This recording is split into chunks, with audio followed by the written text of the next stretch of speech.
akan membahas tentang gimana sih caranya untuk memaafkan orang lain yang pernah menyakiti kita. Tapi sebelumnya jangan lupa klik subscribe dan turn on notification biar kamu selalu dapat informasi terbaru dari video-videoku selanjutnya.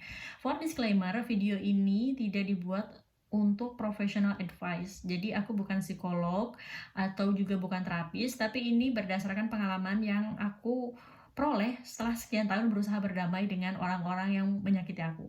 Nah, jadi gini, ketika kita itu disakiti sama orang lain, kita kan cenderung untuk sakit hati, terus kalau nggak kita mungkin trauma sama orangnya, kalau misalnya kita disakiti secara terus-menerus gitu. Nah, masalahnya adalah kita sering mendapat suatu saran yang menurutku kurang tepat sih. Ini berdasarkan pengalamanku. Jadi misalnya gini deh, kamu punya childhood trauma, misalnya orang tua kamu sering mukulin kamu waktu kecil, atau kalau nggak mungkin menyakiti kamu dengan kata-kata yang menyakitkan, atau kalau enggak ya kayak verbal abusive. Nah, kemudian sampai dewasa kamu tidak begitu akrab sama orang tua kamu. Kemudian kamu cerita nih sama teman kamu yang ya notabene dia berasal dari keluarga yang happy, terus udah itu nggak ada masalah dengan orang tuanya, ataupun kalau misalnya ada masalah sama orang tuanya, tidak sampai membuat dia trauma. Dan orang tuanya tidak melakukan verbal maupun physical abuse. Nah, terus ketika kamu cerita sama dia, aku tuh nggak dekat sama orang tua aku kayak gini, diceritain lah. Terus udah itu, dia akan memberikan saran seperti ini. Ya mungkin orang tua kamu niatnya baik, nggak mungkin lah ada orang tua yang jahat di dunia ini. Sering nggak sih kamu dapat saran seperti itu? Atau mungkin case-nya yang lain, misalnya kamu curhat tentang bos kamu yang pernah mempermalukan kamu di depan umum, atau mungkin kamu punya saudara yang suka banding-bandingin anaknya sama kamu, atau apapun lah, orang-orang di sekitar kamu yang pernah menyakiti kamu secara sadar ataupun nggak sadar dan itu masih membekas di kamu sampai sekarang. Dan kita sering banget kan ya dapat advice kayak gitu, kita dibilangin, "Ya paling dia niatnya baik kok, dia paling nggak gitu kok, paling kamunya aja yang baper banget," dan lain sebagainya ya. Tapi aku kasih tahu nih, kalau kita berusaha mentah-mentah menerima saran dari mereka, "Oh mungkin, akunya yang baper aja, orang tuaku tuh niatnya baik sekalipun mereka melakukan physical and verbal abuse ke aku." Ya udahlah, aku berusaha buat menerima itu. Menurutku, kamu nggak akan bisa 100% bener-bener menerima dan memaafkan itu. Kenapa? Karena gini deh, ketika contohnya nih ya, misalnya kamu dipukul nih, atau kalau kamu dilukai sama orang, terus kamu punya luka terbuka nih ya. Ketika kamu punya luka terbuka, kalau misalnya luka ini nggak diobati, terus kamu berpikir, "Oh nggak apa-apa, kamu mukul aku dan melukai aku karena kamu punya niat baik loh melakukan itu." Luka kamu tetap terbuka nih.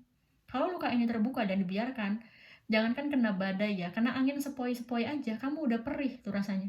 Karena apa? Karena luka itu nggak pernah sembuh. Tapi kalau seandainya kamu luka, berdarah nih ya, diobatin dulu.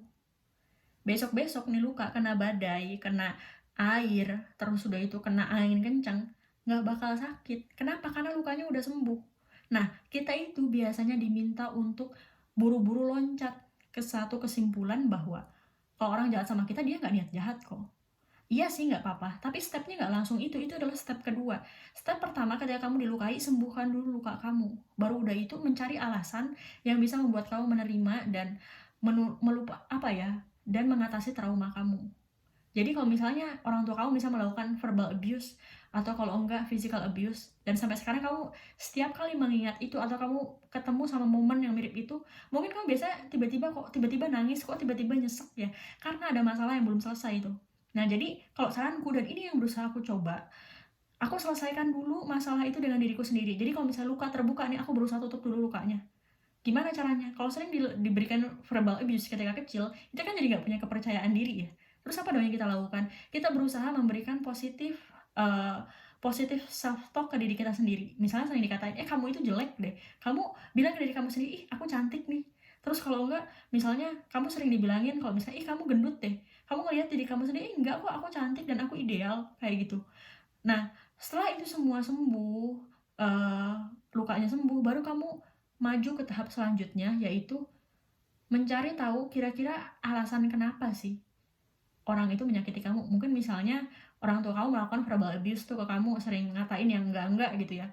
Nah, mungkin kamu setelah lukanya sembuh tuh, baru kamu mencari alasan kenapa. Misalnya mungkin dulu orang tuanya masih muda ketika punya anak, sehingga masih belum belajar tentang gimana sih parenting yang benar, dan atau kalau enggak emang waktu itu lagi kondisinya capek atau lagi ada masalah di luar, terus udah itu pelampiasannya kena ke kamu meskipun niatnya nggak seperti itu.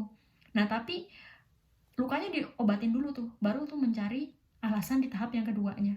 Tapi biasanya kita kan selalu loncat, apalagi kalau misalnya kita dapat saran dari orang, "Oh iya ya, aku yang salah ya kayaknya." Tambah udah lukanya nggak sembuh, tambah kita malah menjatuhkan harga diri dan kepercayaan diri kita sendiri, dan menurutku itu salah sih. Cuma ya itu advice yang sering kita temui di mana-mana.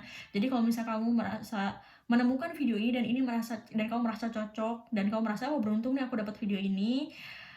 Coba kamu untuk uh, punya waktu sebentar lah setidaknya untuk coba renungin dan banyakin mulai sekarang kamu komitmen ke diri kamu sendiri, banyakin untuk melakukan hal positif. Jadi kalau misalnya apa sih yang bikin kamu trauma, hal negatif apa sih yang bikin kamu trauma, kamu kembalikan itu jadi hal yang positif. Karena kalau enggak itu akan selamanya jadi luka terbuka, entah sampai kapanpun. Kalau misalnya kamu punya childhood issue, ya itu akan tetap terbawa sampai kamu dewasa gitu, sampai ya nggak tahu sampai kapan. Selama luka itu terbuka, hal-hal kecil pun akan bisa bikin kamu nangis. Jadi aku sering ketemu sama temanku yang beberapa orang sih, bahkan dia cerita kayak, "Kok aku mood swing ya, kok aku eh, nemu hal yang kecil dan bagi orang lain itu tuh biasa aja, tapi bagi aku tuh udah bikin nangis sampai apa ya, kayak nangis banjir air mata gitu." Setelah dilihat-lihat dan ditelusuri emang ada childhood issue yang nggak pernah selesai gitu. Jadi kalau kamu sekarang berada di kondisi seperti itu, coba eh, terapkan saran yang aku berikan. Kalau misalnya kamu merasa saran aku berikan itu bermanfaat dan kamu berhasil mencobanya, kamu bisa berikan testimoni di kolom komentar di bawah ini. Dan kalau kamu juga punya pertanyaan lain, bisa tanya di kolom komentar di bawah ini. Dan terakhir aku berikan disclaimer, ini bukan professional advice, tapi ini saran berdasarkan pengalamanku pribadi. Segitu aja, terima kasih sudah menonton video ini sampai akhir, dan sampai jumpa di video selanjutnya.